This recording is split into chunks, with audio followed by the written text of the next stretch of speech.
Welcome back to Archaeology After Dark, everyone. I am, of course, your host, Daniel Rhodes. And go ahead and forgive me if I mispronounce this. I'm trying my best. My guest is Yona Schlegel. Yes. I got it right. Yeah, sounds about right. Thank you. I'm trying. I promise I'm trying. So, Yona, thank you for joining us all the way from Amsterdam. I really appreciate that. Yeah, thanks for being here. It's really great meeting you. You too. So, tell us a little bit about yourself. Yeah, so I'm originally from Berlin in Germany, where I also started studying. Actually, I did a lot of field work because I started my bachelor's degree in site technician field archaeology and conservation restoration at the University of Applied Science. So a lot of practical work. I worked on many different archaeological sites and periods around Europe, from Hellenistic theater in Albania to Paleolithic caves in France and Roman, um, yeah, Roman settlements in and Bronze Age hilltop settlements in Turkey.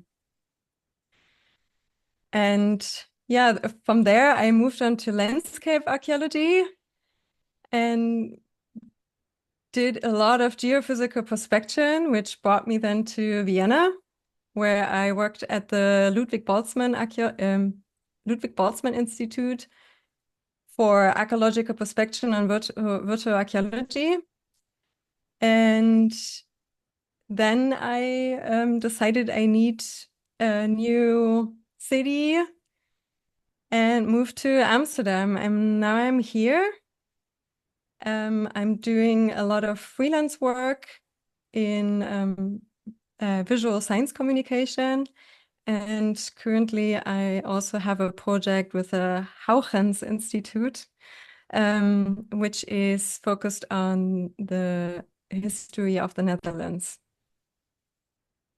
So it sounds like you've seen a lot in your career. Is there something that you got more attached to than others? Like, do you have a favorite place or site that you've been to? I really loved working in Turkey. The people were super friendly and we always took tea breaks. That was really nice, even though it was super hot. But generally, I didn't really got attached to any time period or archaeological site. I just loved the opportunity to see something new. And that is something that archaeology offers everyone. Like, it gives you the opportunity to see something new just about anywhere you go. And I think that's so cool. Yeah. Yeah, what I got attached to though are like dabbling in different techniques and methods and equipment to use for documenting archaeological sites and excavations. So like I said, I did do geophysical prospection work. So yeah, what we all know, looking into the ground without actually excavating. And there I did like handheld equipment, but also the bigger ones where you drive on a quad over the field, which was really fun. And then also, yeah, analyzing the data. So setting up a proper database system and working with QGIS, creating maps. That that's something I really enjoyed, like the documentation process. And that's something that, I think takes more and more of archaeology now is how much documentation actually goes into it. Like, it's more documentation now than it is actual, like, excavation, because there are so many new, like, tools and toys to use to help with the documentation, especially digitally. Oh yeah, like if you have an iPhone or an iPad, you can do what is called like LiDAR scanning, where you basically create a 3D model just with your iPhone live, and could actually use it. I mean, it's not really accurate, but it would be interesting to evaluate it in regards to comparing it to the laser scanner data to see what we actually need to document on an archaeological site. I hope that was understandable. Yeah, yeah. So of of the things that are needed for documentation, especially digital documentation, what do you think is the most crucial element? Time. I I think I really, oh, I was going to say, I yeah, imagine it does take a lot of time, especially just to create a 3D model. yes. Um, We often don't have a lot of time to excavate, especially research excavation. Like going to Turkey, you plan this project and you're only allowed to go at a certain period and do certain work tasks. And you want to be as quick as possible. So how minimal can you be to document everything that you need, actually?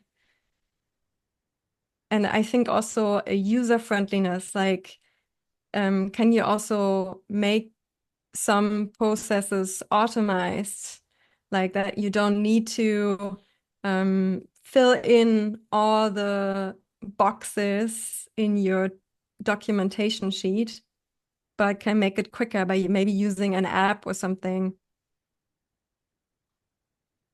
to document how wide a finding is, or what color the earth has, of the material that you removed.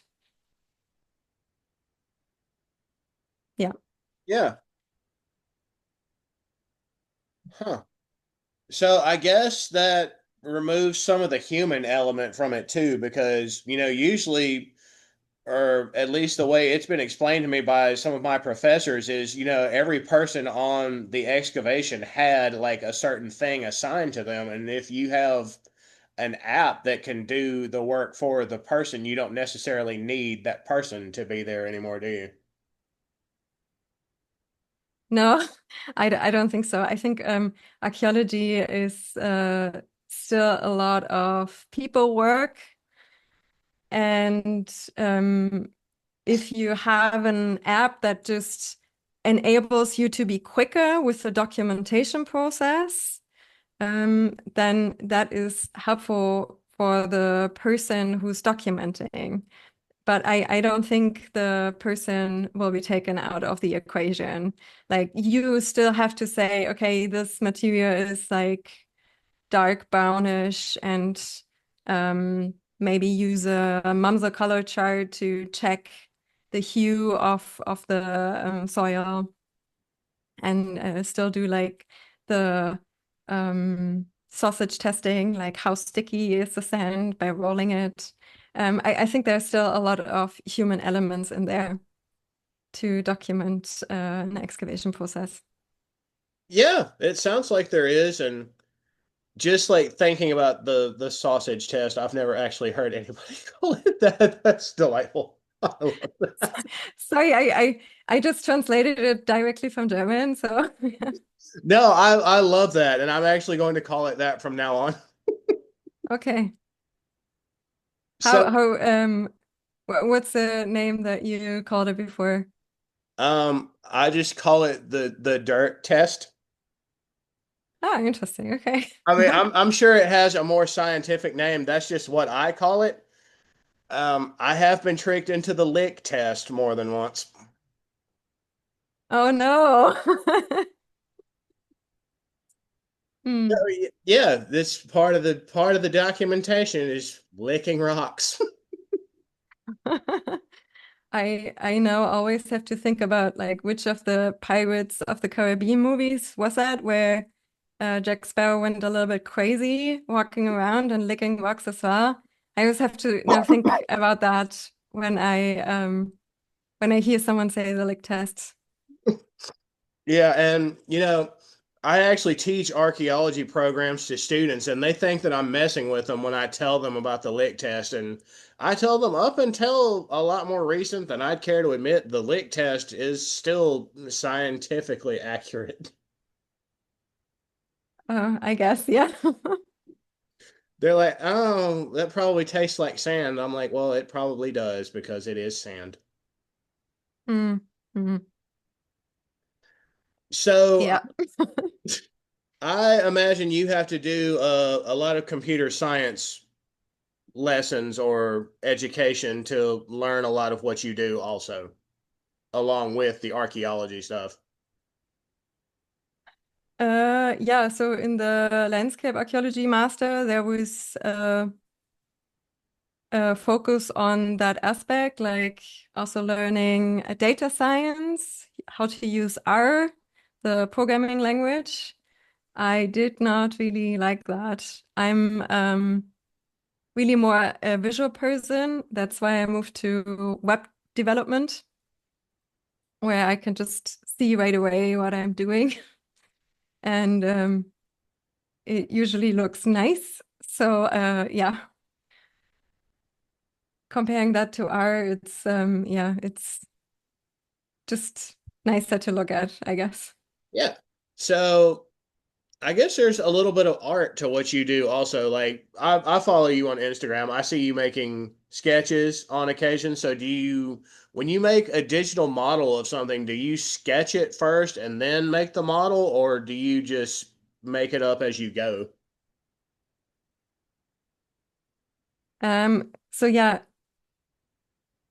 I that's right. Like on my Instagram, I do a lot of yeah, I call it visual science communication, where I want to basically use the visual element to show different aspects of archaeology and talk about different concepts of archaeology, but visually. And if I do an illustration like that, I usually sketch it out.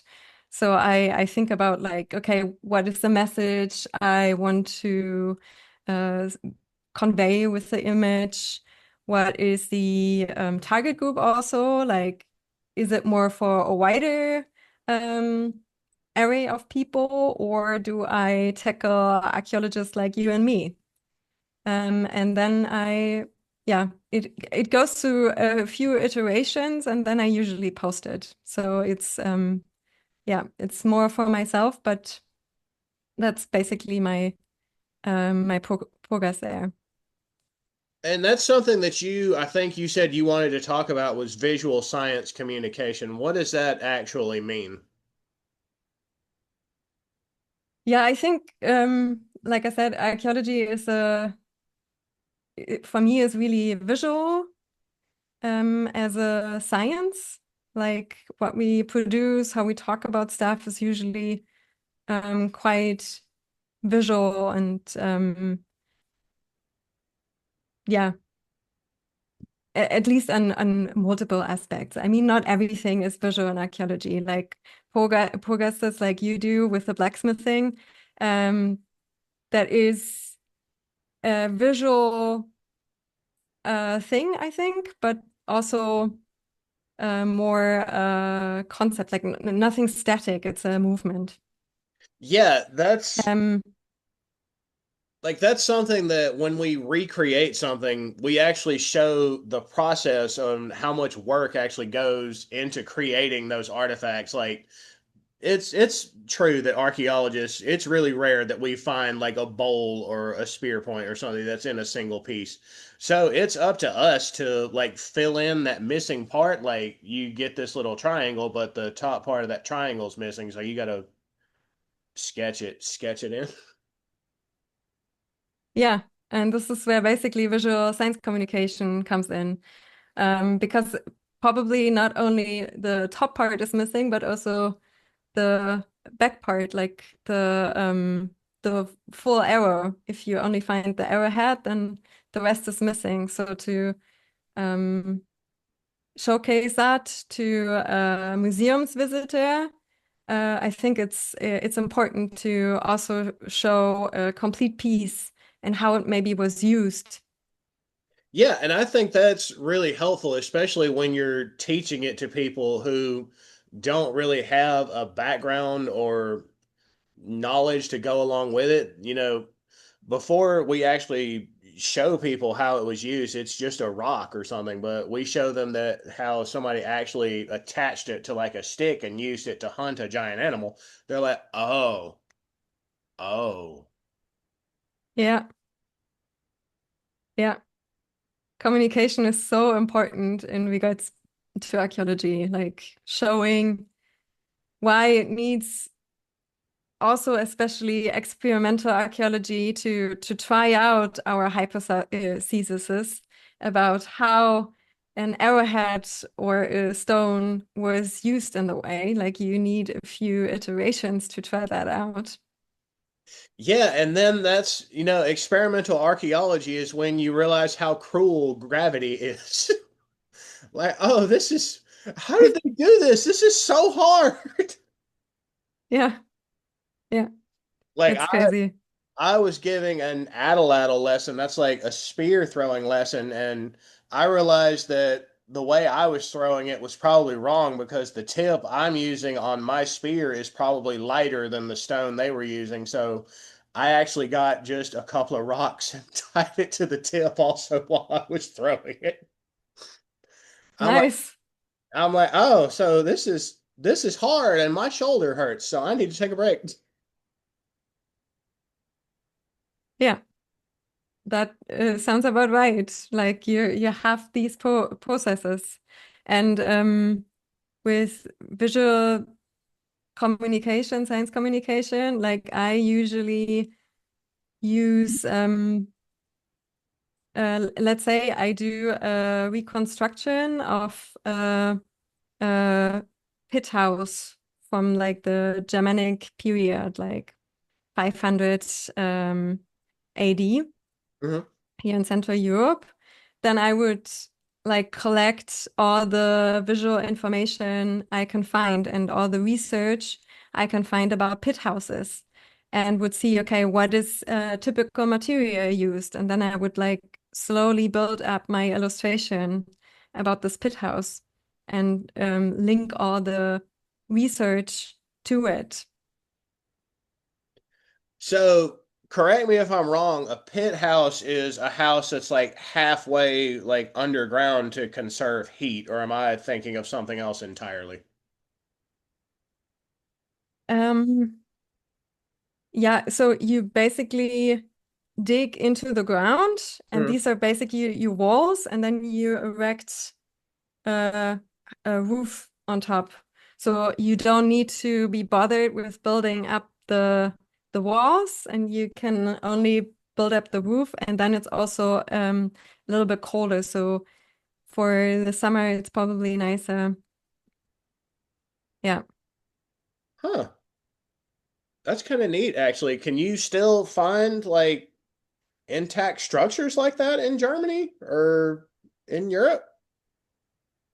Um, I would say that like in Eastern Europe, they were still used quite late because it's so easy to build them because you don't need like a static construction. It's yeah, really quick to erect and can be done really simply. Uh, but I'm not sure if this is like a still a common thing. Hmm. I mean, we had structures like that here in the United States, just not like all the way in the ground.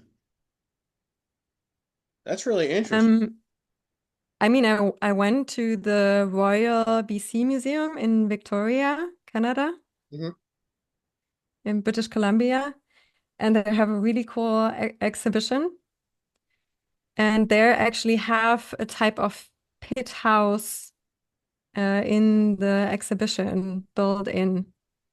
So it's more like a round thing where whereas in Europe we have more like the square, at least in the time period I was just talking about. Huh. That's really interesting, and that's something I really enjoy about doing this program is seeing how different archaeology is just between like being separated by an ocean. Like how especially architecture is so different like on this continent than it would be in the same time in places in Europe. Oh yeah, yeah, yeah. And you're also like archaeology itself is also so different everywhere. Like in Europe, we have a different hmm, system set up or structure. Because if I'm correct about it, in the US, archaeology is part of anthropology, right? Yes. So most universities that have an archaeology program, it's in the anthropology department, or we teach it as a subfield of anthropology. Yeah, that's not the case here in Europe. I bet that's nice. I'm not so sure. I think it um, in some places archaeology misses the like experimental archaeology connection, the connection to the people today. It misses the human element. Yeah. Yeah, I could see that. Huh. Yeah, it all has its pros and cons. Yeah, that's true. I never thought of it like that, like how different just the practice would be. Huh. Yeah, So, I mean, you go ahead. archaeology itself is really diverse. I started a little bit of a series on my Instagram account a while ago, which I called like archaeological disciplines from A to Z. Um, and for almost all letters, I found something. X was really difficult, but but I mean, you have bioarchaeology, osteoarchaeology, urban archaeology, settlement archaeology, um, music archaeology. Like it's just yeah, archaeology is quite diverse. Yeah, and that's another thing that I really like about archaeology. It kind of has something to offer everyone. Like you don't have to like being knee deep in the dirt to be an archaeologist. You can find another way to be an archaeologist and still be in the comfort of a four-walled space. Yeah, and you can actually apply your interest to archaeology itself.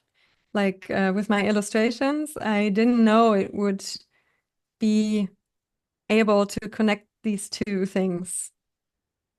I just did it at some point. So it's always worth to try to apply different hobbies to archaeology. Yeah, I didn't do that. I watched Indiana Jones and thought this would be a cool job. Yeah. Joke's on me. I never saw Indiana Jones do paperwork. Oh yeah, yeah, yeah. It belongs in a museum.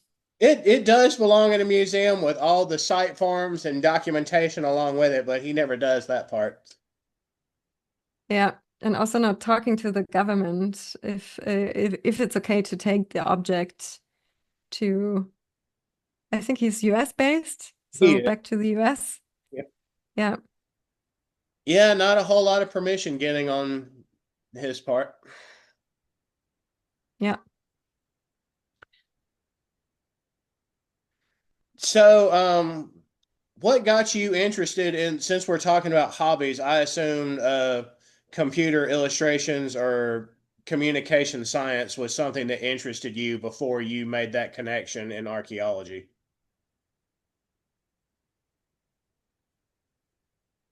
Um, I mean, it just I wouldn't say I was interested in it before archaeology.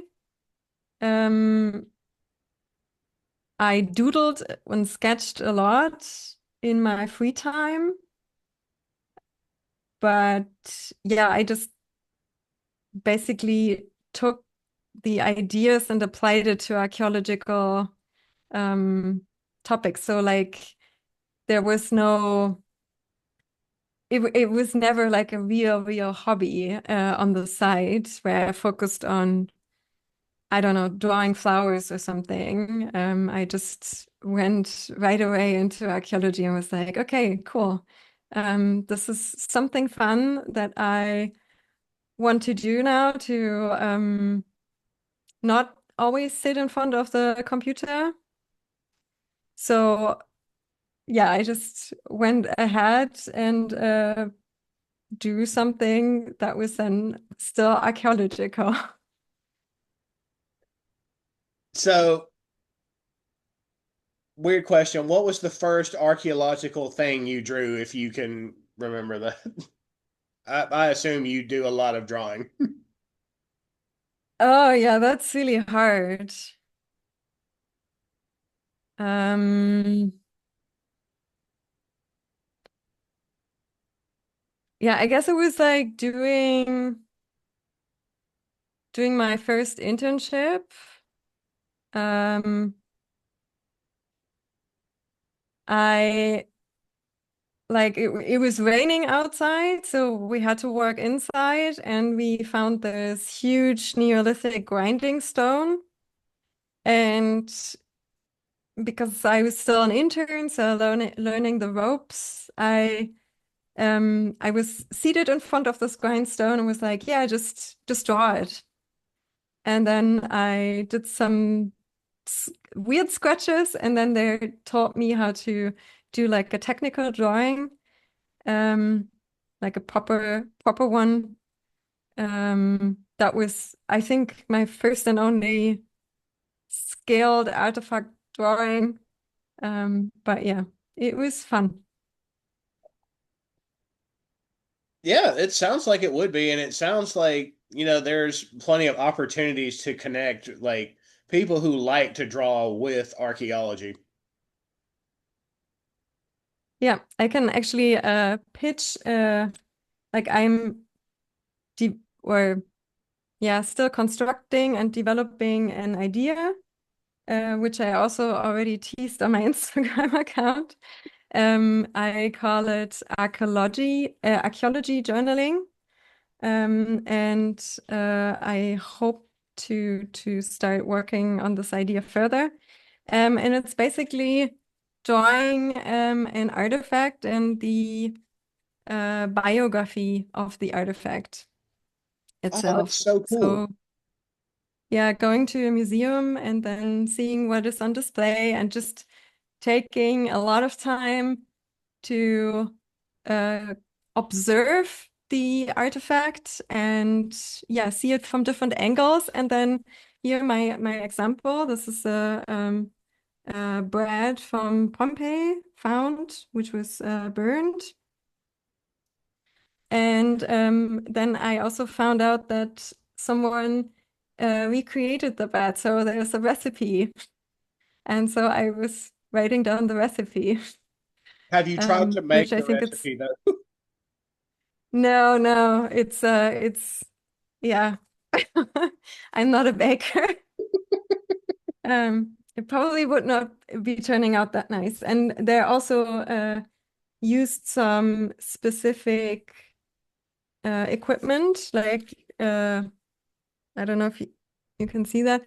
It's like a wooden wheel Oh that yeah. they're recreated to get this pattern. So I don't have that. And then also a rope to tie around to get this like fold in structure. So I don't have these utensils. But yeah. That's so cool. Yeah, that's a lot of fun. And I hope I will be talking a little bit more about it in the future on my Instagram account if I have a proper workshop idea set up. And it's probably also nice to use in a museum setting. It's also not so much material that you need, like just people with a notebook and a pen. And yeah, just time to observe an object. Yeah, and that's the best thing. That's one of my personal favorite things about looking at something in a museum is unless it's a traveling exhibit, it's not going anywhere. So you have really all the time in the world. I mean, unless the museum's closed because, they close like randomly during the week. But, you can still just go in and like take in the object, as much as you want to at a time. You don't want to like overwhelm yourself with this one thing, but you know, like sit with that object. Yeah, yeah, really sit with it. And also, my idea behind the concept is to first look at the object without actually knowing anything about the object, just to see uh, if you can guess why this object was made, how it was used, and what story it might tell you. Because it's often really funny, like how um, objects can be quite misleading. And also, sometimes we archaeologists don't know what this object was made for. So, getting a different perspective in is sometimes really helpful, like trying to create a blank page without any knowledge and just being quite creative in yeah, observing that object. Yeah, I had to do that in a class once. We were looking at objects taken or that were recovered from either a Revolutionary War fort or a War of 1812 fort.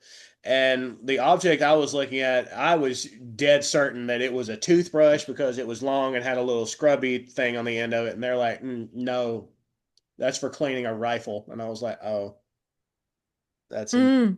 like, oh, that's embarrassing. I don't think it's embarrassing. Like if you don't have uh, an object, like we humans try to make connections by, finding similar um yeah, similar objects or similar use cases. So for you, the toothbrush is nearer than a rifle cleaner. So don't be embarrassed about it. I think it's actually fun to look at these things from that angle to also be wrong about it. And that's part of the learning process is it's okay to be wrong. You Yes, you can that's go back and absolutely right. you can go back and fix it. Yeah. So for people who've watched this episode and they want to learn more about maybe art and archaeology or digital reconstruction or more about how you do archaeology, what would you recommend for them? Um, Join the potential workshop uh, and just be inspired by a museum. Go and do a little bit of archaeology journaling yourself. There are also a lot of cool drawing books. So if you are interested in um, learning to draw archaeological artifacts more, there are like books like these, Archaeological Illustration, and then also this book, Drawing Artifacts by Hand, I think. It's a blue book. It's quite old, but still really valid.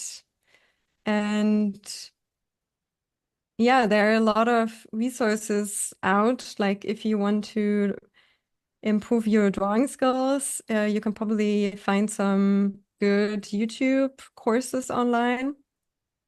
And otherwise, just be creative. Yeah, and so this is my one public service announcement for this episode. Um, Go and visit your local museums, especially here in the United States. They really need your support right now. I'm not going to get into all the rest of that goes around it, but just go and support your local museums wherever you are because they are a community resource. They're there for everybody, and we need to make sure that those institutions stay available to everybody. I also would like to pitch something else. I'm part of a group of people, archaeologists, who are trying to create a hub, a space to exchange career paths, um, find peers all around the world. And we are currently starting. And our project name is Past Forward Hub. And we are doing a survey right now. So you can, if you would be up for that, you can fill out the survey and help us develop the space together. That would be great. And we will also share great resources there. Is there a website link that I can share in the video description for people? Yeah, it's pastforwardhub.com. Okay. So, yeah, I will copy and paste that, and it will be in the description of this episode, along with some other good stuff for you guys to look forward to in case you want to learn more. Amazing. Thank you. Yeah, I try to help however I can. Yeah. Well, Yona, it has been fantastic having you on the show. I realize it's probably getting kind of late in Amsterdam, so I'm going to wrap up this episode so you can at least get some sleep. Oh, it's still bright outside. It's only 6 p.m. So I have zero concept of time. no problem. So, everybody, thank you for tuning in and thank you for your continued support of archaeology, this program, museums, and just supporting your community in general. It's good for everybody. Thank you. Thank you. Bye bye.